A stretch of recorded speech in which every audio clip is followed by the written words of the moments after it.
The Elytra is commonly the fastest way to travel in all of Minecraft, coasting at 33.5 blocks per second. But what if I told you it's possible to go infinite blocks in a split second in Minecraft Bedrock? Well, in today's video, I'll be going through travel methods much faster than the Elytra, and then with the most overpowered way to travel in Bedrock. And I'm willing to bet you've never heard of it. And the first thing I actually want to build is a blue ice highway. But I want to build this going to my gas farm. But to get from my portal to the gas farm, I'll need about 2,081 blue ice, which is 18,729 packed ice. And that is the equivalent of 168,561 regular ice, which is, yeah, kind of a lot. Which means I'm gonna have to build an ice farm. So let's start gathering all the materials, which includes this glaze terracotta, 18 slime blocks, 2 pieces of obsidian, all this redstone, some blocks, slabs, and a load of stairs. So now I'll make my way to a snow biome, where yes, I do already have an ice farm, but this will not give me the amount of ice I need for the blue ice highway. Also, poor guy, look at him over there. I end up doing that. Anyway, I think right here is a good place to start building this farm. So let's get building. And I've literally just started building and it's already turning nighttime. But no worries, because there's a nice village over here where I can easily get some rest and I can continue building. And now the very last thing to do for this farm is to flood each and every single stair, which can easily be done by generating infinite water sources like this. And I also want to flood all these slabs as well. And I do have to say, this is a pretty fast way of doing things. And look at that, ice is already forming. And now the farm's almost done. I just have to make an on-off switch. And here you can kind of see what the farm's meant to do. And that is this farm all complete. I think you get the general idea. So to demonstrate it a little more, I'm actually going to set the flying machine on. And eventually, once ice gets lower, I can get rid of all this dirt. But for me, this just isn't quite fast enough. I'm going to have a second one of these on this side as well, because I really am going to need as much ice as I can get. There we go. That's the entire outline done. Now to make all the flying machine bits, fill in the middle with some slabs. I actually need one more repeater. So I'm going to cut down this tree, and I guess we'll replant it, because why not? And craft a repeater. And I also need glass. So I'm going to quickly come over here, take a piece of sand. And I thought there was a furnace in this village, but I guess not. So I'll just do something like this. No one will ever know. Anyway, there we go. And there's all the redstone connected. Now all that's left to do is fill this all up with water. And there we go. That is the second module completed. So now I'll have double the rates. And now I'll AFK at the farm for like 10 hours. Yeah, I couldn't have been more wrong. After a few hours of AFKing, I found that the farm produces roughly 6,834 items per hour. If we divide the number of ice we need by the rate, I need to AFK for 25 hours. Dude, I'm gonna cry, bro. And finally, I've gotten all the blue ice I need. I literally never want to do that again. So I'll transfer all of it to a shulker box. And with these shulker boxes of fences, hold on, first I gotta mend my pickaxe. I'm gonna head over to the nether and I'll make my way into the nether roof, where I can mine out a nice long tunnel all the way to the gas farm, which is actually gonna take longer than I thought. Here's the entire tunnel dug out, all the fences placed down, and once we finish placing all this blue ice, that is the entire blue ice highway completed. Now I can finally go back and forth from my gas farm all the way to my nether portal in a matter of seconds. The next machine is commonly known as a piston bolt, but this one's on steroids. In Bedrock, we have something called piston deportation, which allows a piston to push a minecart up to 4 blocks. In super basic terms, you can start chaining this up to create fast minecart transportation, and boom, you've got speed. Add more pistons and throw in some redstone, and voila, now you are speed. Sorry. And to build this, I'll need loads of glass, which means heading to the nether, and then I'll head to this portal, which leads me to a massive desert biome, where I've already collected an absolute ton of sand, and I'll just mine the rest that I need. And this should get me all the way there pretty fast. And with all this sand, I'll head back home, where I'll real quickly build a lava farm.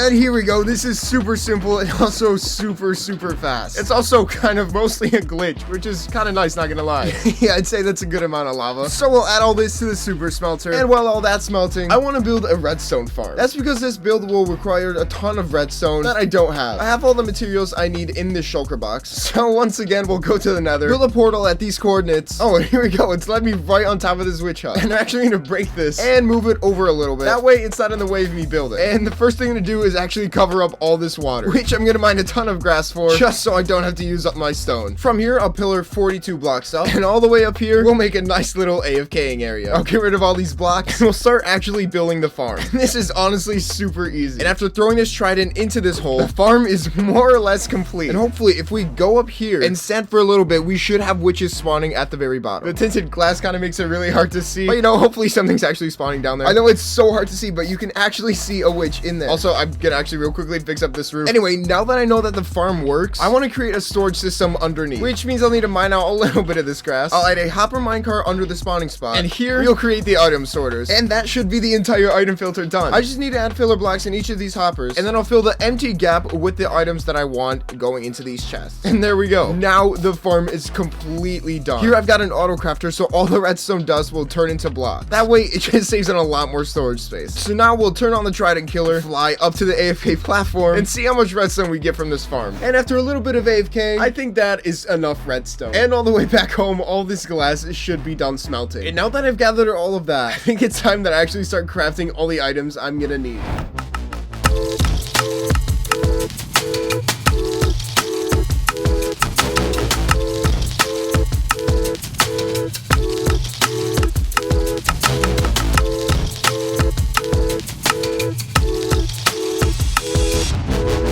And there we go. This should be all the items that I need. So I guess all that's left to do is head to the nether and start building. And I'm actually going to move this down a block just to make it a little easier to build. And this whole system here is basically what allows the minecart to be pushed inside of this glass, and that allows for the minecart deportation. And after that, it's actually super simple. You just add a ton more fences going down, glass on top of all of those, and lastly, just a main redstone bit that makes everything work. I'm not even kidding. It's literally just this repeated all the way down. And unfortunately, this will require a ton of mining. But when that's all done, I can then just worry about building this entire thing. And here we go. There's all those placed down. And I'll actually put on a piece of gold armor. That way these guys don't attack me anymore, because it actually got super annoying. Anyway, then I'll place all this glass, and then I can get in all the redstone. And honestly, from here, it should be pretty easy, especially now that I've gotten all the way down to this end. But now over here, this corner, I need to make all this turn this way. And it's actually pretty simple. Back into the overworld, grab 2 more sticky pistons, an extra block of slime, and a block of honey. And then I'll break away at some of this glass over here, and then I'll make another piston bolt extender right over here. And this piston bolt will push the minecart into these pieces of glass, which will then have 2 more pistons that immediately push them this way. That's literally the whole concept of turning this whole thing. And once I connect up all this redstone, that should be all of it. It's honestly pretty simple. Now to finish the final stretch, I'll place a ton of fences, the rest of the glass, and finally all the redstone bits. And it actually looks like I'm out of firework rockets. So I'll walk all the way back to the portal and craft a ton more. There we go. That should do well for now. Now I should be good getting back to work. Also, I don't know why, during testing, I found that these 2 need to be walls instead of fences, or else that part would just not work at all. Anyway, there's the glass down, every single piston, and finally, here is all the redstone placed down. At the end here, I just need to do one more little thing, and that is just to make one last one of these. That way, at the end here, all this glass can properly reset. And guys, I think that is this entire line completely finished. This is actually incredibly long, but that's actually not all. Now I have to build the same exact thing going all the way back, which includes mining some more netherrack. I'll start building the loading bit.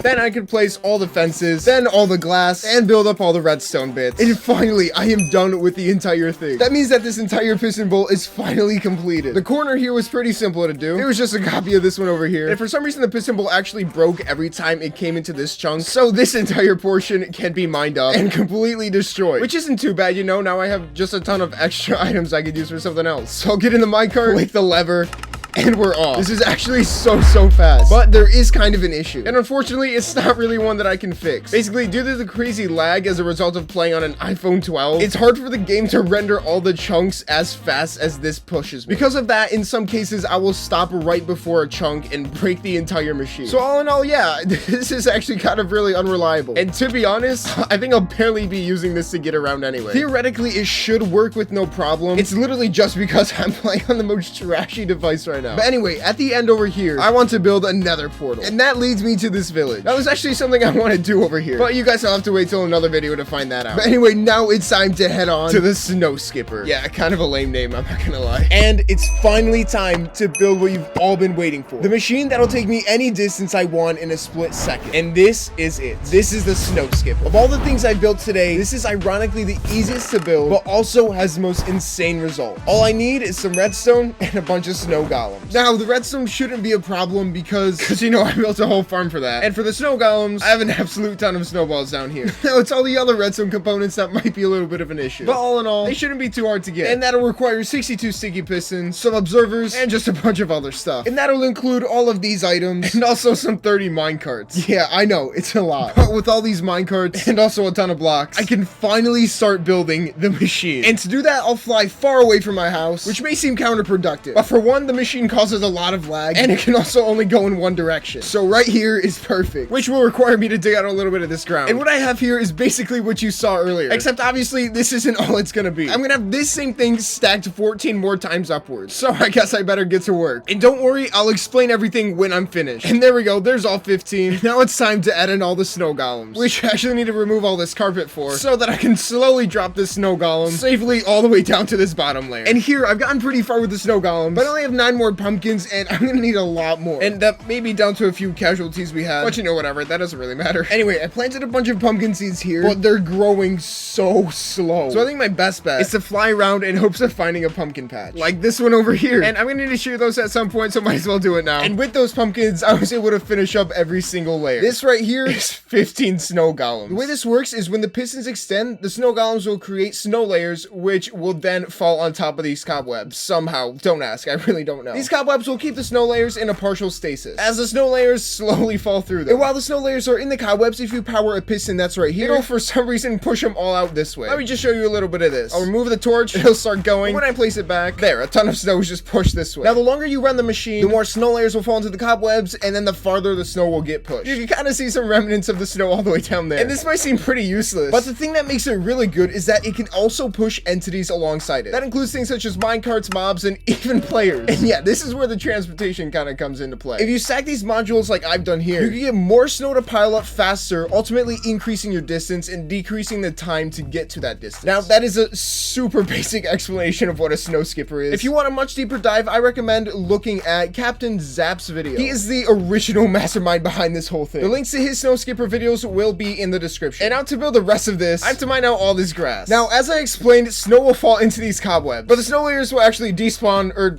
break, I don't actually know, after about 30 seconds. So in order to combat that, I had to chunk align this entire machine. You'll see that this entire part is on a chunk border. That's because when using the snow skipper, I'll be sending about 4 chunks down that way, which will leave these chunks unloaded. That basically means as snow falls down, it won't be loading, and it'll be able to hold here for much longer. As you can see, I have a line of redstone going all the way down to where I'll be standing. And I haven't actually yet explained how exactly you get distance on this thing. Well, to do that, we'll actually be using items. You see, what'll happen is I'll be placing items in this chest minecart. Then once I'm over there, I'll flick the fence gate, which will send a redstone signal and send this minecart to this position. And this minecart will obviously then go in that position. This hopper will funnel all the items into this dropper. And once that cycle started, it'll turn on this comparator, which will put this redstone clock on. And that basically powers the entire rest of the machine. I hope you're still with me there, because now we're gonna get into some math. You see, if I only had one module and put one item in the chest, that would take me 2 blocks. That's because each module creates 2 snow layers. So for each block, it'll push you double the distance. I hope you get that. It's pretty easy to understand. But it gets a lot more complicated, because then you have to factor in all the modules. Now, a basic rule of thumb is for every item that you input, you'll be pushed double that amount times the number of modules you have, which can be simplified with this equation. Doing some quick math, that means if I have one module and input 24 items, I'm gonna be going 48 blocks. If I have 15 modules and input a stack of items, I'll be going whatever 128 times 15 is. I don't know, do the math in your head right now. That's how many blocks I'll be going. Honestly, once you get the hang of it, it's super simple. But not for me, because I burned through so much brain power, I actually have to go to bed now. Oh yeah, there's still a little bit more, don't worry. This final bit is really what transports you. Before you start the whole process of running this machine, I'm gonna come to this corner and throw an ender pearl right at this corner. That way it slides down the honey block and it's suspended by this bubble column. Then once I flick this fence gate and then everything sets off, it kind of just sits here. Well guys, I'm not gonna lie, I actually did something pretty cool here. You see, when I flick the fence gate all the way down there, that'll turn the torch off, which will send this clock going. And it'll also turn this entire line of redstone off. But because this chunk is unloaded, it actually won't turn off this redstone, meaning it's not gonna trigger. So while I'm in the chunks over there, this should all stay the same. I'll be notified down there by a redstone lamp when the farm is actually finished loading. And when that happens, I'll walk into the 3rd chunk. That way,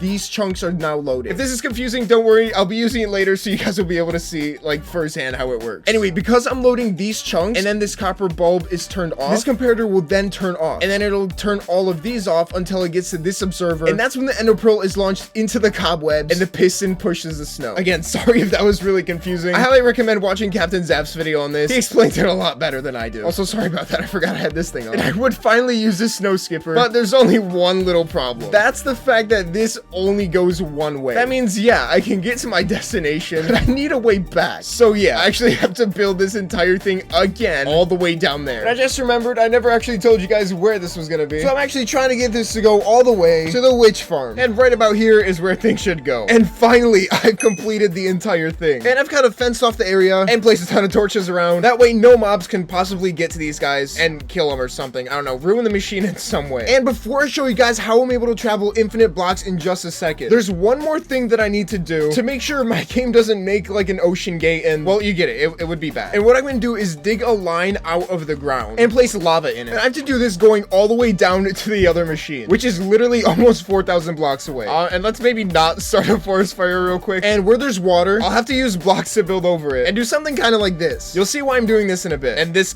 is definitely not good for the environment. Ow. Or me. Jeez. Anyway, I'm going to continue this going all the way down to the next machine. And you might be wondering how I'm possibly going to get all the lava to fill that up. Well, it's actually super easy. Barely an inconvenience. I've got a ton of empty buckets here. By using this farm that I built earlier, I can easily start filling up all these shulker boxes. That is a lot of lava. But even with all this, I'm pretty confident I'm going to still have to keep coming back here to get more. Here we go. All this should be pretty good. So now we'll head back and start dumping some lava. And this might actually take a lot longer than I thought. Anyway, I think this entire stretch is going to take the longest time just because it's over an ocean, and just look at how long this is. Pretty much the rest of it was kind of dug into the ground, and a good chunk of it is strategically dug so that one lava bucket can fill more area. For example, right over here is this nice old hilly part. And if I place just one bucket of lava here, it'll flow in both directions and cover a really big area. Yeah, look at just how much land this lava covered up. Anyway, we've just gone through our first shulker box of buckets, and we're only halfway through the water. So you can imagine how the rest of this is gonna go. And finally, guys, it has been done. Every single block of lava has been placed. And look at this. It just looks really cool. Just like a line of lava going across like 4,000 blocks. And I think it's time that we stop stretching out this video for so long. Also, every time I go in third person, the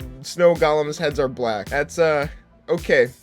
Sure, yeah, we're just, all right, whatever. Anyway, we can finally use this machine. And I'll finally be able to show you guys how insane this thing is. To start, I'll take a single ender pearl and throw it right at this corner. As I explained earlier, the bubble column and the honey block will keep this ender pearl in stasis. And now, if I come over to these mine carts, I need to place a stack and 2 items in this chest. If you're following with the math earlier, this should take me about 3,930 blocks down that way. So I guess we'll find out in a second. Now, over here, as soon as I flick this fence gate, that'll set the whole machine off. And during that time, this lamp will be off. And also during that time, I can't walk on these stone bricks. That's because right here is a chunk border, and if I do, it'll kind of break the farm. So yeah, let's try not to do that. And guys, I think like there's nothing else to do. I think this is it. So I don't know why I'm nervous right now, guys, but I'm gonna flick the fence gate, and you can kind of see it in the distance. It's all working. This whole process right here is gonna take quite a while. And I know I did say this machine teleports you in a split second, which it still does. It just takes some time to load up. I also want to real quickly test how long it takes it to fly in a elytra all the way over there.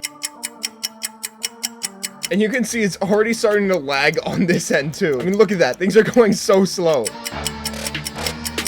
And look, now that this lamp is turned on, I can cross this border, and oh my goodness, it gets so laggy. I can hardly move. There's nothing I can do right now. And because of the insane lag, all the redstone, I can't even show you guys over there, moves really slow. So this part also takes quite some time. And obviously, I'm pretty sure with a much better device than an iPhone 12, everything here would move a lot faster. It's a good thing the sun's moving down really slow because I'm not trying to get mobs to spawn here. I don't exactly know how long that took, but hopefully it was a lot longer than the snow skipper. Because then, if it weren't, this would basically all be pointless. I mean, either way, it's still such a cool concept. Oh, here we go. We've been teleported, and in just a second... Oh my goodness, guys. We've done it. If it looks... We're here. We're at the other one, guys. That was 3,000, nearly 4,000 blocks. I was just teleported. That was insane. We did it, guys. I mean, that's it. Look, and on the snow, if we just fly across here, this is what all the lava's for. All the snow is falling and burning. This is actually so unbelievable. I just want to fly across all the lava to see all the snow falling. And hopefully I edited in a timer, so you guys have seen that it doesn't actually take that long of a time. And here we are all the way back. You can kind of see that it leaves behind a ton of snowballs, which is kind of annoying, but hey, what are you gonna do about it, you know? Comment what you think about the snow skipper. But anyway, that is how I can now travel an infinite number of blocks in Minecraft Bedrock.